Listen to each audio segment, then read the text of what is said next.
Hi, I'm very excited to announce that this is going to be the start of a tutorial slash walkthrough on how to play a solo role-playing game with a pre-generated module. I am going to be using the Quick and Classic role-playing game. If you haven't seen my review of that one, the review is ongoing at the time of this video. I'm going to put a link in the description below to the playlist. It's an awesome retro-styled sort of role-playing game. I highly recommend that you check out the review. And I am going to use the Solo Adventuring Toolkit. The FlexTale Solo Adventuring Toolkit is going to be my only tool for this series of videos.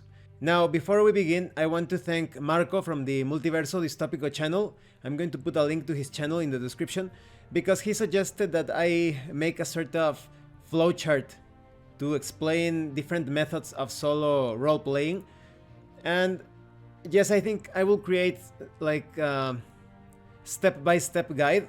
When I get the chance to do it, don't hold your breath on that because I'm somewhat busy at the moment, but when I get a chance, I am going to create just like a video explaining the step-by-step process of different solo styles.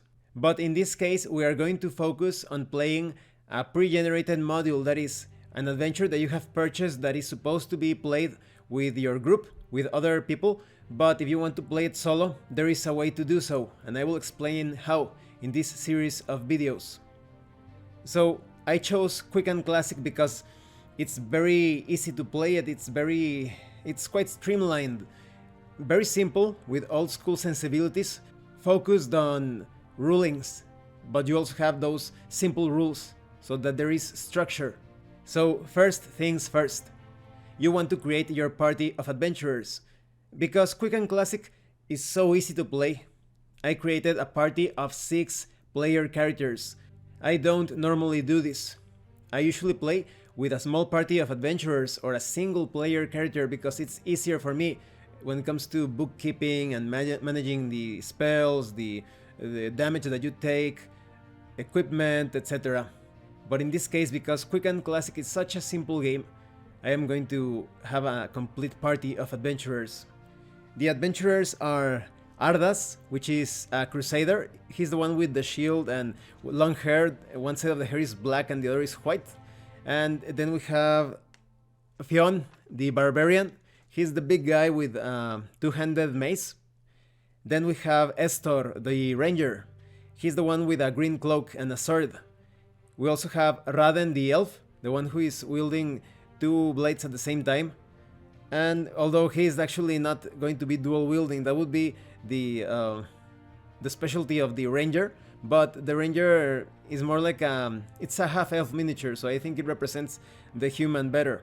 And the other figure, because he's more like slender, he fits the elf perfectly. He is in fact an elf. So, and we also have Hanzo. Hanzo is going to be a friar, a Vonse friar. He's basically like a cleric from the east. He's the one with the halberd-looking weapon, although his weapon is supposed to be a monk staff, so please imagine it like that. And there's also Valkan the mage mage in the red cloak with some skulls hanging from his back. He is going to be armed with a scepter. So that's my complete party of adventurers. And now let's begin. When you want to play a pre-generated module, you want to prepare your tools beforehand. Like I said, in this case, I am only going to be using the Solo Adventuring Toolkit. But when you start to read the adventure, make sure that you only read as indicated by the Solo Adventuring Toolkit. Just read whatever is necessary to avoid surprises. Start reading it little by little. So first I started to read this first adventure. So here it tells you that it is designed for 4 to 6 player characters. I had already read that to see if my party was balanced for the adventure. And they need to be at 0 experience points, of course. And the quest starts with the adventurers party hiking on the Dimarsk mountains. So they are set to go into this place. It's sort of like a hidden valley. It's a wooded valley and there are some enchanted ruins, some legendary ruins there. So they are driven by the lust for gold and they want to unveil lost secrets. So they are all in it for the gold and the glory. I wanted to set up things in my wargaming table, but at the moment I have an ongoing game of Mage Knight. We are going to play a few games of Mage Knight. I am playing with my Mage Knight rival, and I don't want to remove things because otherwise we're going to lose track of things and all of that. And so I decided to play on top of my bed. So I just set up a few things. I used some tiles from the Dungeons and Dragons tiles collection, the wilderness and all of that, but you can set it up however you like. I recommend that you could go completely theater of the mind without miniatures, without anything, but I love using miniatures and maps and tiles and anything that stimulates my imagination or serves as a sort of vehicle for it. I also recommend that if you use miniatures, that you have your miniature boxes or whatever close by so that you can bring out the appropriate miniatures depending on the encounters, because as you will see in a few moments, I got a bit caught unaware because I am reading the adventure little by little without spoiling things. So they are going into this valley and everything is filled with fog. So I am still reading little by little at this point. So the ruins. Descending along the ridge into the valley, the party finds itself surrounded by a thick fog. The ruins are full of debris, old temples and palaces that long ago must have been sumptuous. Oh, well, just in case it wasn't obvious, these videos are going to be containing spoilers for the first adventure of the Quick and Classic core rulebook. Let's continue. All of a sudden, some of the ruined statues come to life and attack the intruders. I didn't have like statue miniatures at hand, so I took one of those collectible like British knight armors, and I think they were perfect to represent these statues. Now I only read the stat information for the statues, that is the difficulty of 3, and they are slow and harmed only by bludgeoning weapons, and I stopped reading right there so that I wouldn't spoil other things related to the encounter. So this is quite troublesome because my party, half of the party is armed with edged weapons, with blades, so I am at a disadvantage. So I decided to make my rolls using in the case of the Crusader, he's going to be attacking with his shield.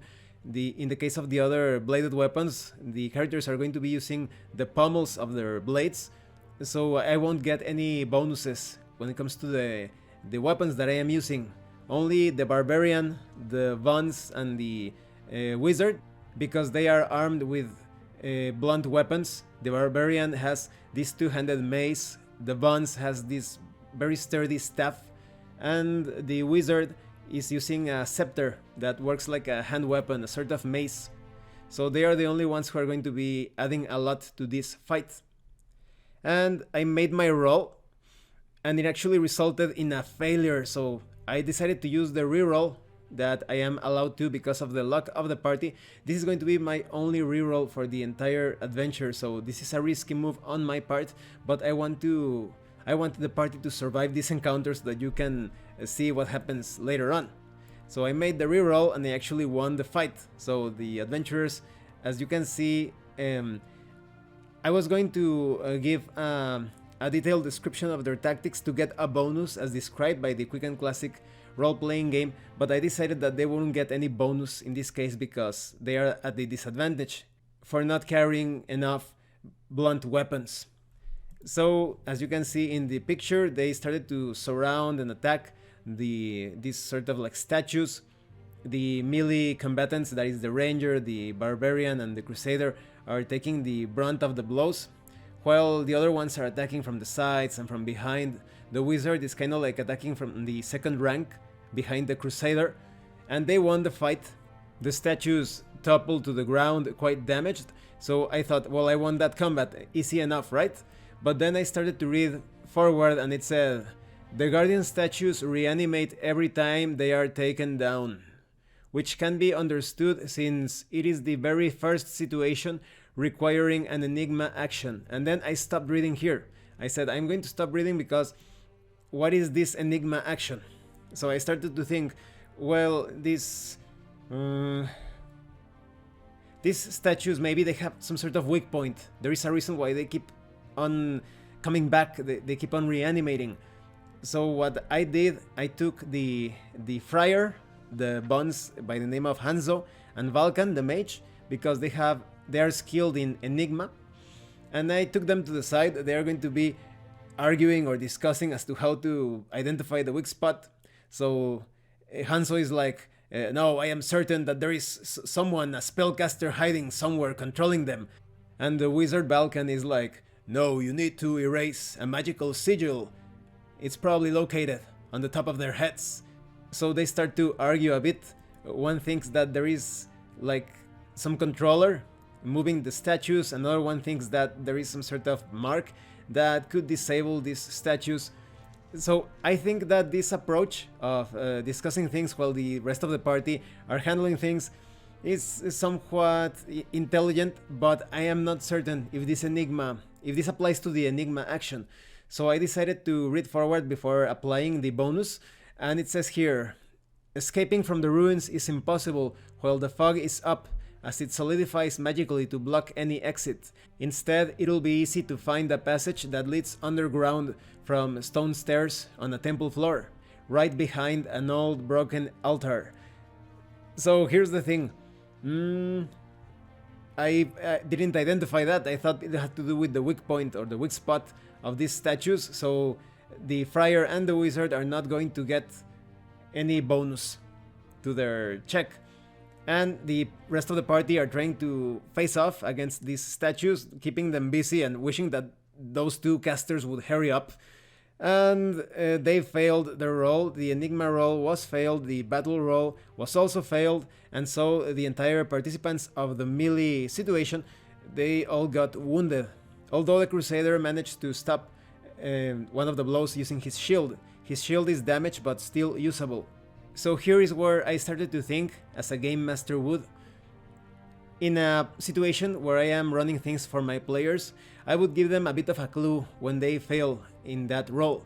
So I would have said something like, you notice that the fog around you solidifies, but some places of the fog seem to be a bit less thick. So now Hanzo and Balkan, they decide to light up their torches. So I am going to give them a bonus of +2, because I think they can use these torches to move them around and identify if there is some path through the fog. It's supposed to be somewhat late, it's not entirely dark, but it is difficult to see their way through the fog. So maybe the fire could at the very least identify some of the weak spots of the fog, as they are also poking around with the torches. Meanwhile, the rest of the party again try to fight these statues, and this time they succeeded. They managed to fend off these statues or golems or whatever they are, but Ardas the Crusader had to use a spell to get a bit of an advantage. Instead of rolling a d4, he rolled a d6, and that's how they survived that particular moment. And in case you are not familiar with Quicken Classic, when you raise your ability to a certain number, then you get to roll a better die.